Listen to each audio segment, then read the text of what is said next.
Hey guys, how's it going? Jam here, and welcome back to another episode from my Track Build Battles series.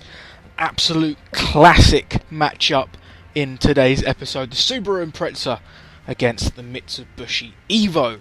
Specific car of each, as you can see on screen at the moment. From the Subaru we have the old 22B, and it's the Mitsubishi Evo 6 that will be going up against it.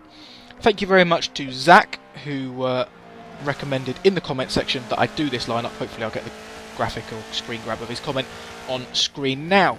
And I know once again it's been quite a while since the last episode.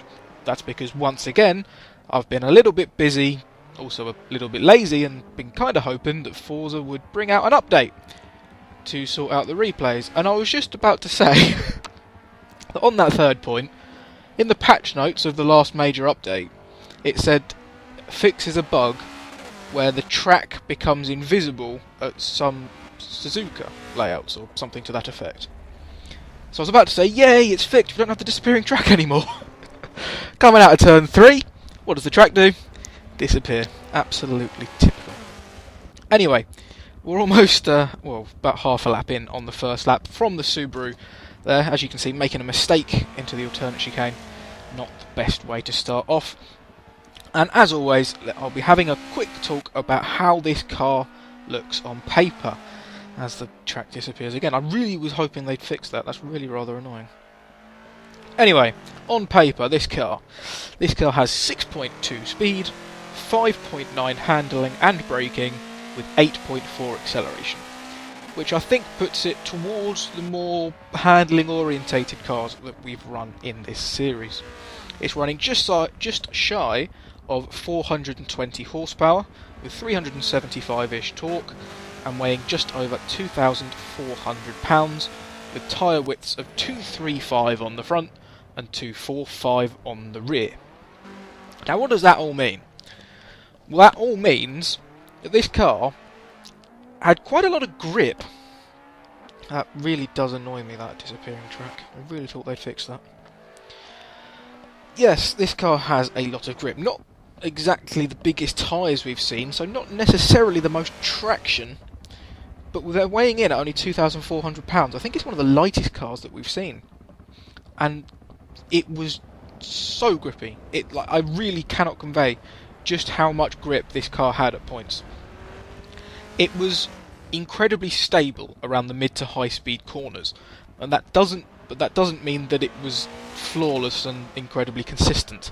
Out of the slow corners, especially turn 3, traction was lacking, at the very least. It did have quite long gear ratios, which I was relatively surprised about. I don't know what I did to the gearbox on this thing. I didn't do any tuning to the gearbox, I never do for the cars. If you go back to episode 1, you'll see that all I do tuning-wise is my braking preference and the diff. And the diff was obviously very important to tune on this car, or these cars today, as they are swapped from four-wheel drive to rear-wheel drive, as every car will be run rear-wheel drive, and then the diff settings mess up, so all the diff settings are the same in the car. So yeah, the traction was quite tricky to come by out of some of the slower corners. Most noticeably this corner here, as I said, turn 3. Around the tight hairpin that often catches cars out, it wasn't necessarily too bad, but I think that's something to do with how long the gear ratios were. Apart from that, it was just really grippy and really stable. It didn't have any real issues with not being able to carry the corner speed.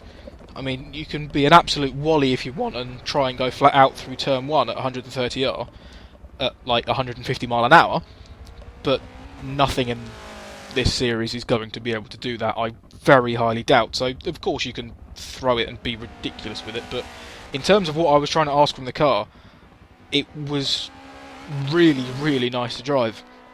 The only other downside I can think of it is coming in mainly through Spoon, as we're watching now. I don't know if it's just through the way to the corner sort of turns in once and then you have to turn in again, a very long double apex. Sometimes it did quite like to understeer out through the longer corners, but it wasn't really too much of an issue. Anyway, that is the introduction done to the Subaru, so we'll now move on to its old school rival.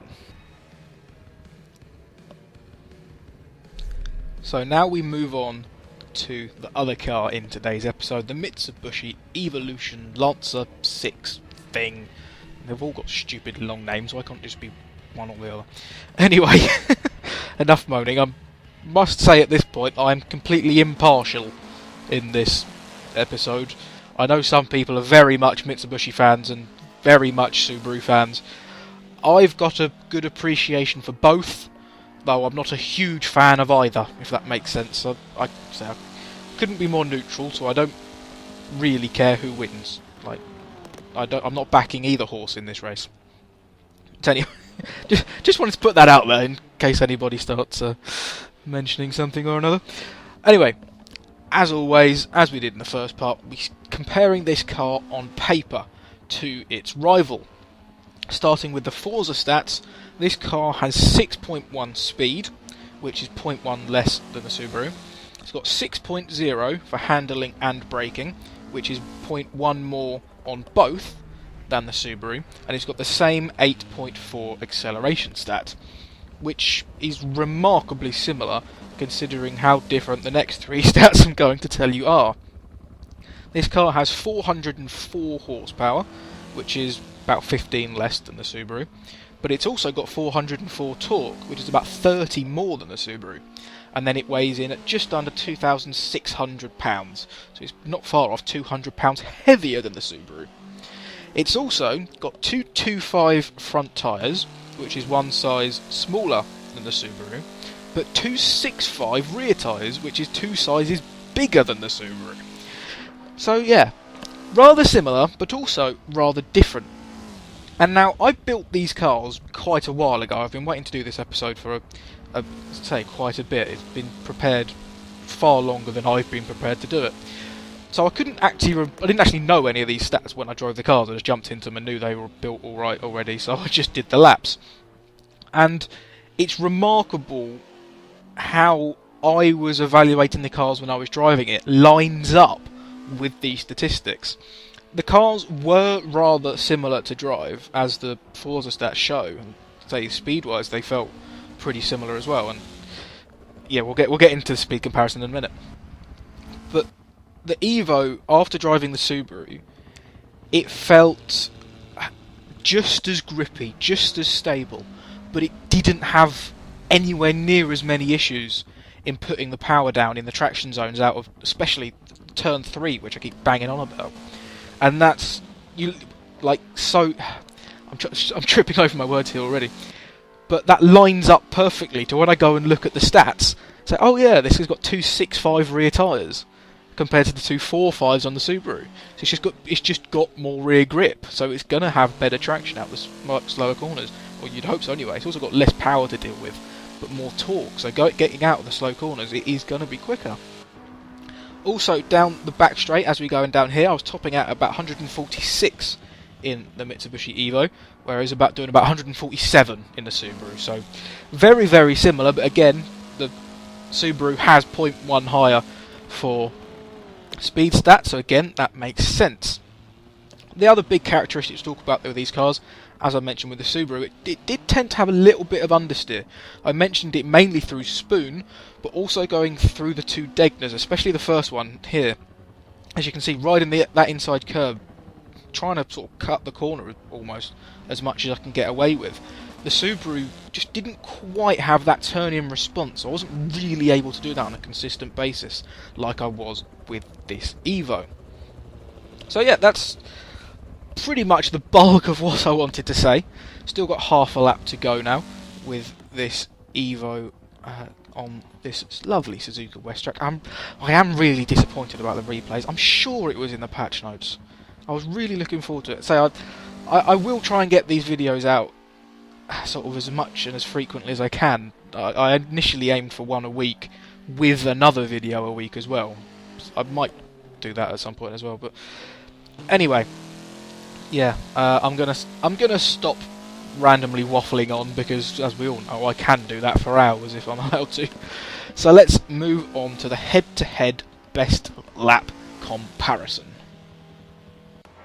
Starting off the lap now with both of these cars' fastest laps. Going into turn 1, we know that the Subaru can just about reach a higher top speed. Doesn't necessarily mean it's going to get there first though. Round turn 1, the Mitsubishi getting all out of shape, getting a little bit sideways, right on the edge of the grip there, and braking hard into turn 2. The Subaru's going to have the advantage. The brakes on that thing are just phenomenal. Through the very tricky and turn 3 that always falls away from you, out of the traction zone, Mitsubishi's going to have the advantage there. Heading up into the first Degner, once again with that slightly better turn in the Mitsubishi able to use a little bit more curb and should be beneficial to it. And once again around the second Degner it should be advantage Mitsubishi. In the Mitsubishi, yes I can talk, in the run up to the hairpin it should favour the Impreza with slightly better speed, taking very different lines around there with the two cars. The Mitsubishi taking a wider line to hopefully get a better exit. Then through the very slow alternate chicane, being as neat and tidy as I can be with both of these cars, it should be pretty neck and neck. Through the exit perhaps it might be advantage Mitsubishi, but it's a very long run down towards Spoon. The Subaru may be able to exploit some of its better speed. And through the middle, or sort of mid-speed corner, medium speed corner, sorry, of Spoon, very long left-hander. The Subaru has shown bits of understeer. The Mitsubishi might be quicker. It's on the run to the line now. Who's going to cross the line first? Is it the Subaru? Is it the Mitsubishi? I don't know. That was too bloody close. Let's go and have a look at the times. Before we do show you the times, I just want to say that this is the closest episode yet. Just 400ths of a second between the two teams. First up, we'll have a look at the 22B, which is a 1:27.523, which I thought was a pretty good lap time when I said it, but apparently that's only 8th of the 9 cars that we've currently shown the times for. On to the Evo now. Is it going to be 400ths quicker or slower? It goes into 7th place, 400ths of a second quicker than the 22B. Although it is only such a small margin, this actually got the Nissan Skyline in between them. So yeah, very close episode this one, and that brings it to a close. If there's any cars you want me to do in the next episode, let me know in the comments below and I will try and do that for you. If not, I'll just pick something that I want to do. Until then, I'll see you next time. Goodbye.